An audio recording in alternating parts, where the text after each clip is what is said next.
First contact and invasion. The vast emptiness of space stretched endlessly before Admiral Carvex's eyes as he stood on the command bridge of the Ziraxian flagship, Inevitable Conquest. His scaled fingers drummed methodically against the sleek metallic console while he studied the small blue-green planet displayed on the main view screen.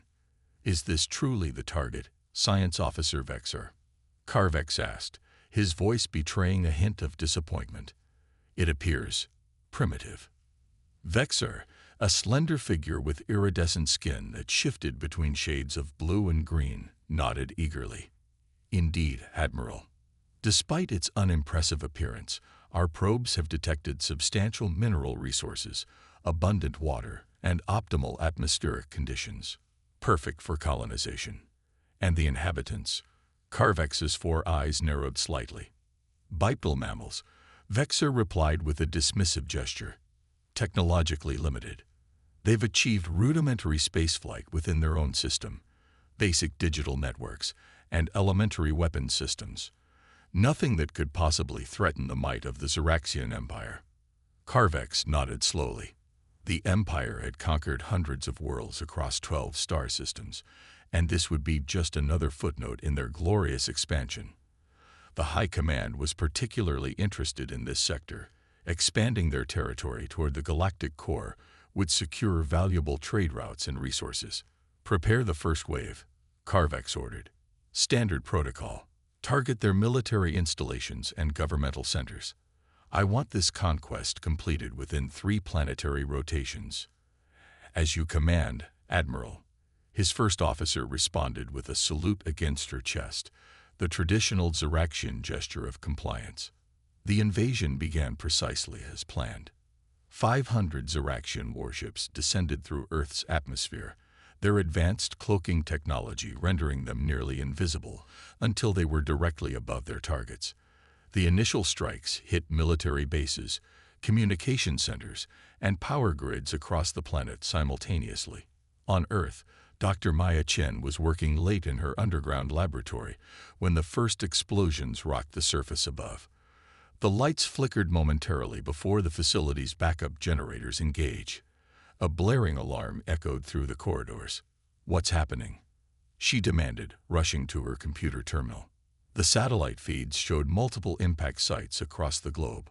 Washington, Beijing, Moscow, London, all under simultaneous attack.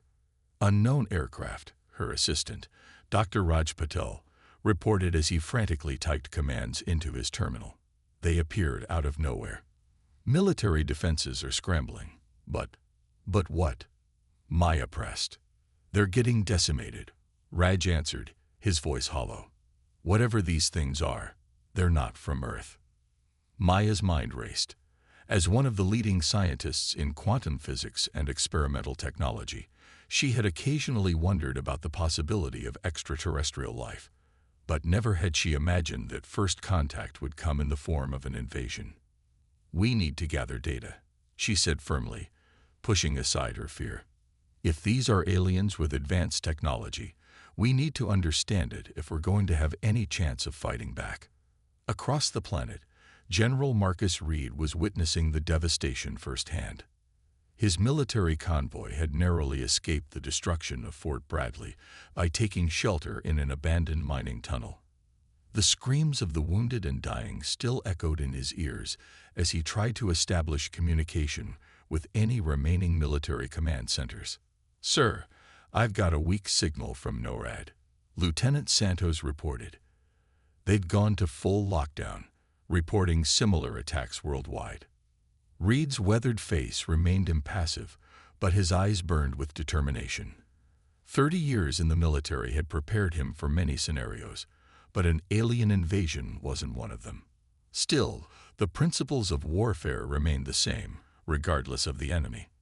"We need to gather intelligence," he said firmly. "We can't fight what we don't understand. Get me in contact with any surviving research facilities. We need scientists working on this yesterday." Back on the Ziraxian flagship, Admiral Carvex watched with satisfaction as the first wave of attacks unfolded. The humans' primitive defenses were crumbling exactly as predicted. Their aircraft were easily outmaneuvered, their missiles unable to penetrate Ziraxian shields, and their communication systems quickly disabled. "Magnificent, Admiral," Vexer said. "Our models predicted a 12% resistance capacity, but they're barely managing 8%.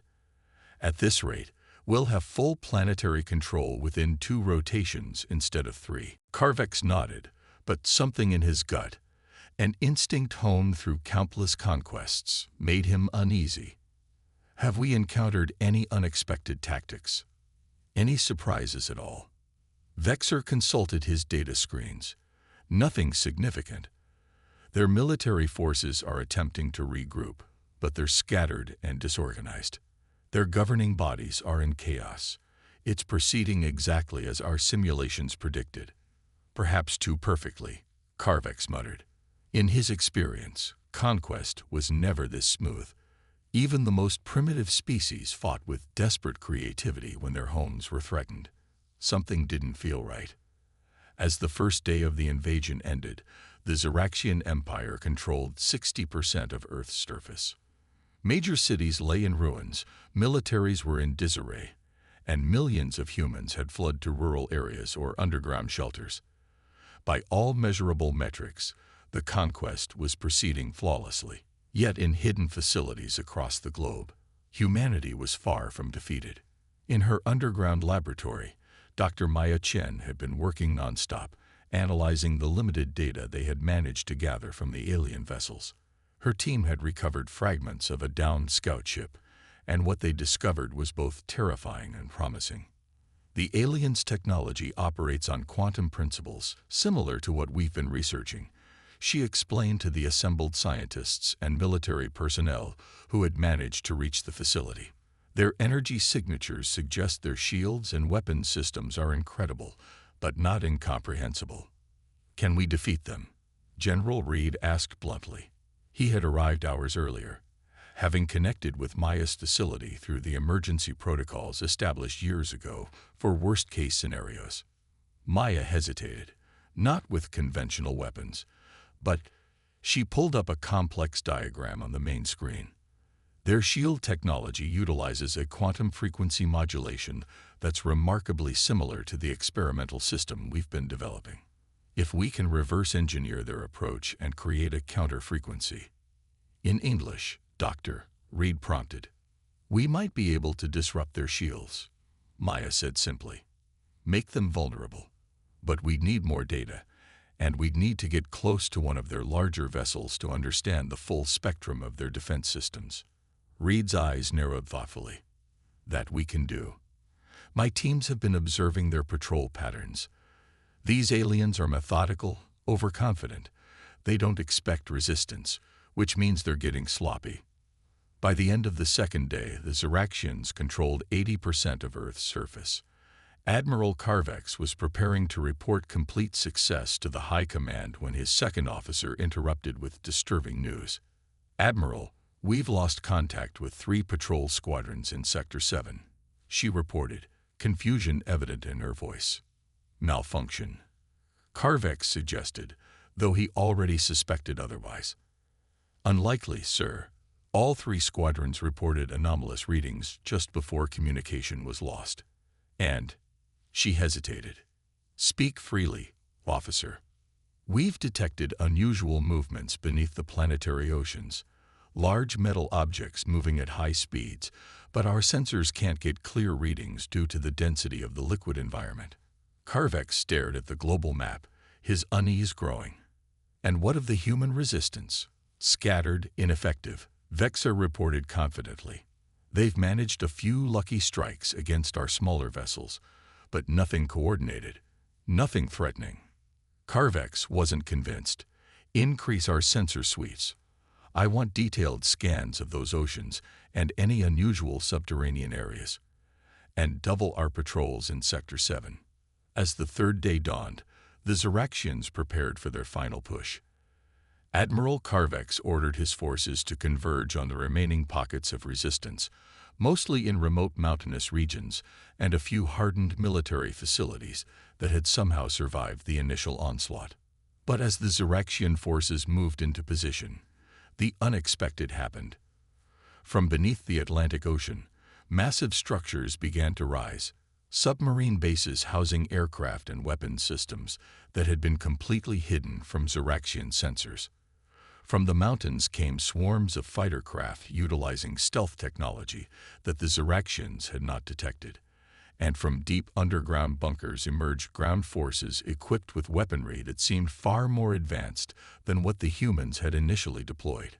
On the bridge of the inevitable conquest, chaos erupted as reports flooded in from all sectors. "Admiral," Vexor cried, his composure finally breaking. "The humans. They're launching coordinated attacks across all fronts. Our forward units are reporting shield failures. This is impossible." Carvex watched in stunned silence as the tactical display showed Ziraxian units being overwhelmed by previously undetected human forces. How could they have miscalculated so drastically? How could they have missed this level of military capacity? "Sir," his communications officer interrupted, "we're receiving a transmission." "From the humans." "Display it," Carvex ordered, his voice dangerously quiet. The screen flickered, and the image of General Marcus Reed appeared, his weathered face set in grim determination. "This is General Marcus Reed of Earth's Combined Defense Force," he stated, his voice steady and powerful. "You came to our world believing us weak, believing us primitive. You thought you understood our capabilities, our resolve, our willingness to fight." Reed leaned closer to the camera, his eyes burning with fierce intensity. "But you were wrong. What you faced so far, that wasn't our entire army. Not even close." As if to punctuate his words, the tactical display erupted with new signals as hidden human forces emerged all across the globe. Underwater, underground, and even from orbital positions that had somehow remained undetected by Ziraxian scans. Admiral Carvex realized, with growing horror, that the Ziraxian Empire had made a catastrophic error in judgment. They had not conquered a primitive world on the verge of collapse. They had awakened a sleeping giant, and humanity was just beginning to show its true strength. The counter-offensive. Admiral Carvex stood rigid as he watched his carefully orchestrated invasion crumble before his eyes. The tactical display glowed an ominous red as more Ziraxian vessels reported catastrophic shield failures and coordinated human attacks. This was not the primitive resistance of a doomed species. This was the calculated counteroffensive of a formidable military power. "How is this possible?" Vexor whispered, his scientific certainty shattered. "Our intelligence indicated their technology was at least 2 centuries behind ours." "They hid their capabilities," Carvex replied, his voice cold with realization. "They let us think they were weaker than they actually were." On his view screen, General Reed's transmission continued. "For centuries, humanity has wondered if we were alone in the universe. We prepared for this possibility, that first contact might not be peaceful. We developed technologies in secret, built facilities beyond the reach of prying eyes, trained forces specifically for extraterrestrial threats." Reed's expression hardened. "You mistook our public technology for the extent of our capabilities. That was your first mistake. Your second was believing we would surrender." The transmission cut off abruptly, replaced by urgent reports from Ziraxian commanders worldwide. The humans were deploying weapons that targeted specific vulnerabilities in Ziraxian technology, vulnerabilities they shouldn't have been able to identify so quickly. In her underground laboratory, Dr. Maya Chen worked feverishly alongside a team of the world's most brilliant minds. The fragment of Ziraxian technology they had recovered had yielded critical insights into the alien's shield harmonics. "The modulation is complete," she announced, looking up from her workstation. "The disruptor field should create a cascading failure in their shield matrix. Effective range is limited. Our delivery systems will need to get within 1 kilometer of their vessels."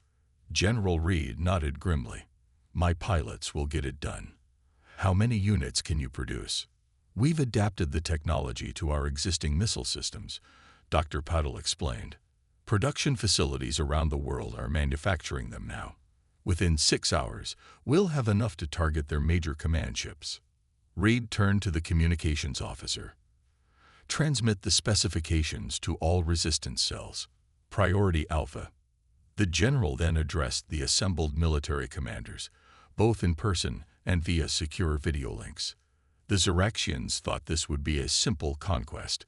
They expected us to fall quickly, to surrender in the face of their superior technology. But they didn't account for humanity's greatest strength, our refusal to accept defeat. He pointed to the holographic display showing the positions of Xeraxian forces. For 3 days, we've allowed them to believe they were winning. We sacrificed ground, lost brave soldiers, endured devastating attacks, all to gather intelligence and prepare our response. His voice lowered, filled with determination.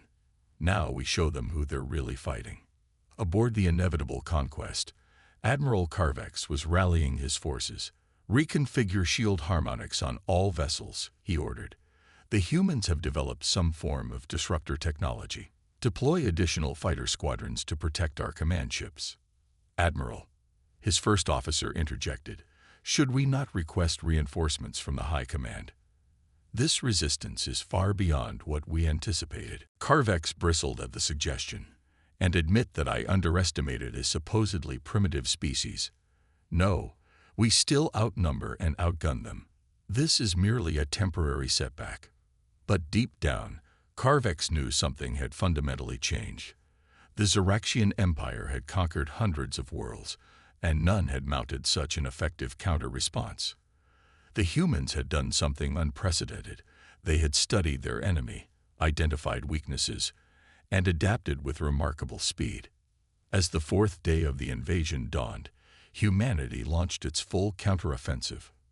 From hidden bases beneath the oceans emerged massive submarines capable of launching advanced fighter craft. Mountain fortresses revealed artillery systems that could target Xeraxian vessels in low orbit. And from underground facilities came ground forces equipped with reverse-engineered energy weapons. Most devastating of all were the newly developed shield disruptors, human fighter pilots displaying skill and courage that astonished even the battle-hardened Xeraxians, executed precision strikes against key enemy vessels. As the disruptors activated, Xeraxian shields collapsed, leaving their ships vulnerable to conventional weapons. On the bridge of a human carrier hidden beneath the Pacific Ocean, a young pilot named Captain Sarah Nakamura reported back after leading a successful strike against a Xeraxian destroyer. The disruptors work exactly as Dr. Chen predicted. She reported, her flight suit still smoking from a close call with Xeraxian defense systems. Their ships are formidable, but once their shields are down, they're surprisingly vulnerable. Almost as if they've relied on their defensive technology for so long that they've neglected structural reinforcement. General Reed nodded thoughtfully. They've become overconfident. They've conquered so many worlds that they forgot what it means to face a species that refuses to submit.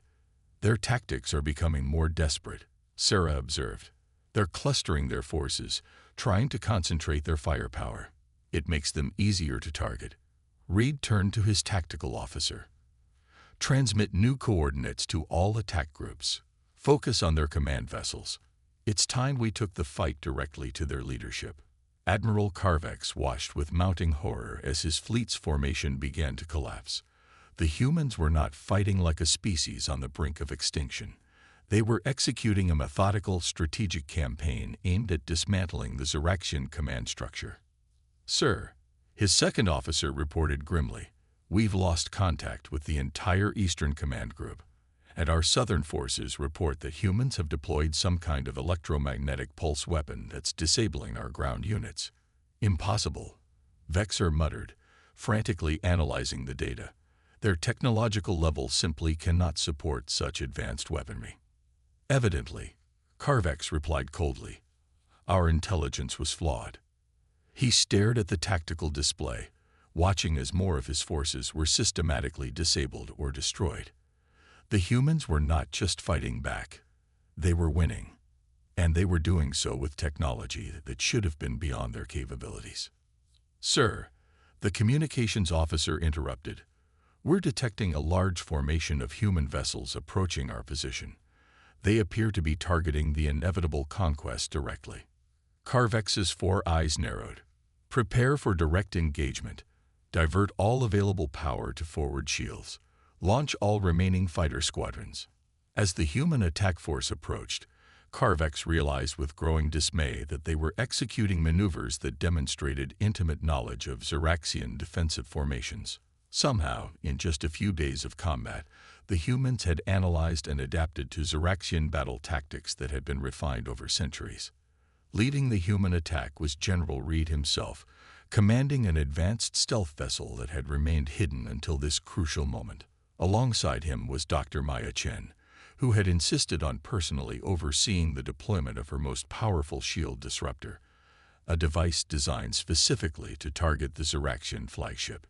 Remember, Maya cautioned as they approached firing range, the flagship's shields are significantly more powerful than those of their other vessels. The disruptor will need at least 30 seconds of continuous exposure to create the cascade effect. Reed nodded grimly. That's 30 seconds in their firing range. It's going to be close. As the human vessels engaged the Ziraxian fighters, Reed's ship maneuvered through the chaos, taking advantage of the confusion to approach the massive flagship. Ziraxian energy weapons lashed out, scoring hits that rocked the human vessel. Shields at 60%. The tactical officer reported. We can't take much more of this. Stay the course, Reed ordered, his eyes fixed on the looming form of the inevitable conquest. All power to engines. We need to get within optimal range. Maya monitored the disruptor readings anxiously. 20 seconds to effective range.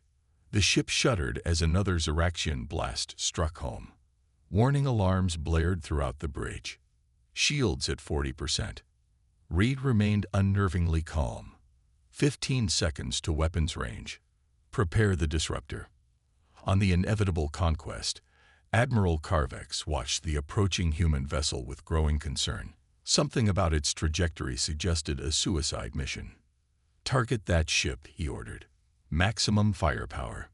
The Ziraxian flagship unleashed a devastating barrage, but the human vessel continued its approach, its advanced stealth technology, making it difficult for the Ziraxian targeting systems to maintain a lock. 10 seconds to firing range, Maya announced, her fingers flying over the controls. Another hit rocked the ship violently. Shields at 20%. One more direct hit, and we're done.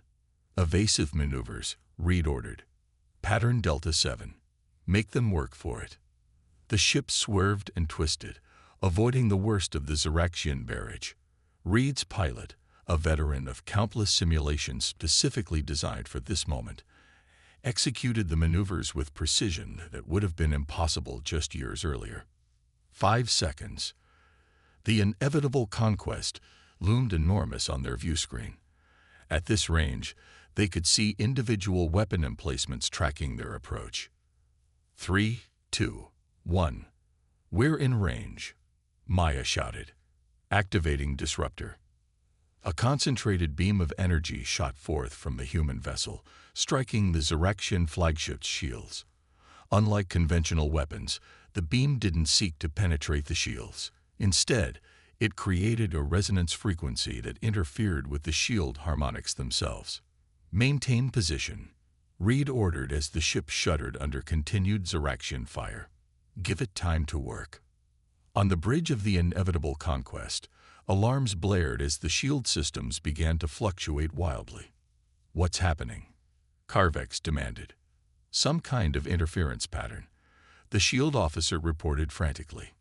They're targeting our shield frequency directly.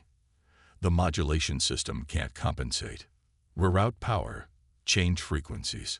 Trying, sir, but they're somehow matching every adjustment we make. It's as if they're predicting our shield protocols. 25 seconds into the disruptor activation, the massive shields of the inevitable conquest began to visibly flicker. It's working, Maya exclaimed. 5 more seconds. Reed nodded, his expression grim as another hit rocked their vessel. Shields are failing.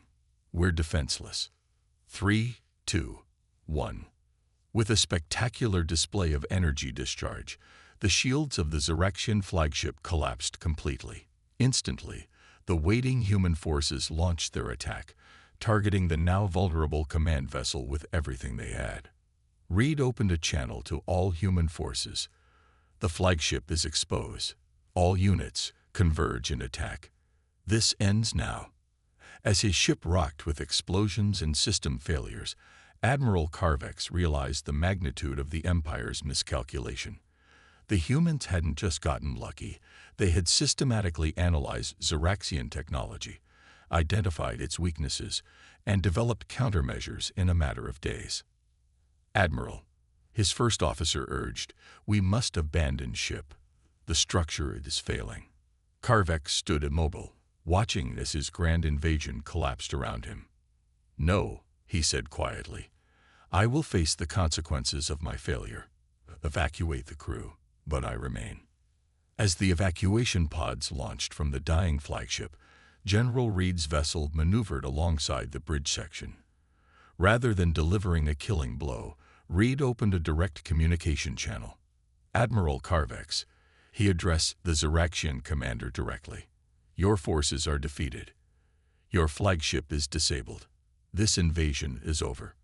Carvex regarded the human with a mixture of anger and grudging respect. "You deceived us. You hid your true capabilities." "We protected ourselves," Reed corrected. "As any species would. Your empire came to our world uninvited, attacked without provocation, and expected submission. You found otherwise. The Empire will send more ships," Carvex warned. "This defeat will not stand." Reed's expression remained resolute. "Then they'll meet the same fate. What you've witnessed today isn't even our full capability. We revealed only what was necessary to repel your invasion. The next fleet your empire sends will face even greater resistance." For a long moment, the two commanders regarded each other across the viewscreen, representatives of two species meeting in conflict rather than peace. "You should know," Reed continued, "that we're transmitting the specifications of our shield disruptor technology to every corner of the galaxy, on all frequencies. Any world threatened by your empire will have the means to defend themselves." Carvex's eyes widened in shock. The implications were enormous. The Zyrexian Empire's military advantage had always relied on their superior shield technology. If that advantage was neutralized, you would share such technology with species you've never met? Carvex asked incredulously. "We would prevent the subjugation of any world by force," Reed replied firmly. "That's the difference between us, Admiral. You seek to conquer. We seek to protect." As the remaining Zyrexian forces retreated from Earth's atmosphere, humanity began the process of rebuilding. The invasion had caused tremendous damage, but the spirit of the people remained unbroken. In the aftermath, Dr. Maya Chen and her team worked to incorporate the recovered Zyrexian technology into Earth's defense systems.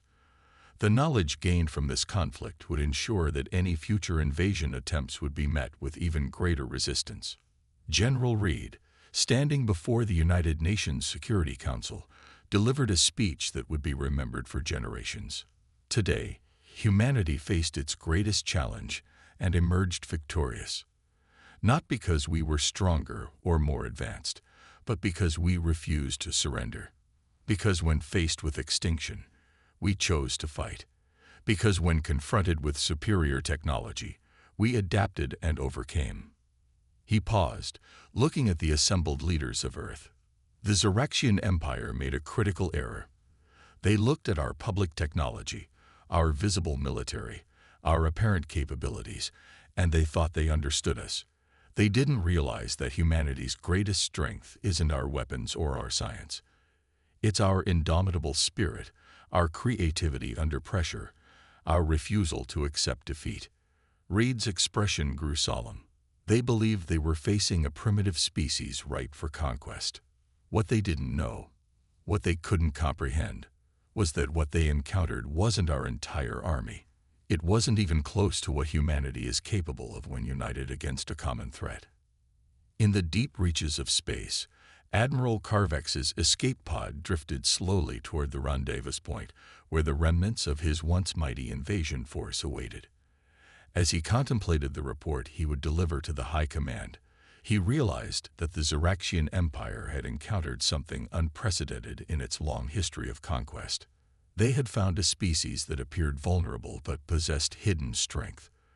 A species that could analyze, adapt, and overcome seemingly insurmountable technological advantages in mere days. A species that, when pushed to the brink, revealed capabilities that defied all prediction. The Empire had always believed its technological superiority made it invincible, but humanity had proven that technology alone was not enough. Spirit, determination, and the will to survive could overcome even the most advanced weapons. As his pod approached the waiting Xeraxian vessels, Carvex came to a humbling conclusion. The Empire had not discovered a new world to conquer. It had awakened a new power in the galaxy, and nothing would ever be the same again.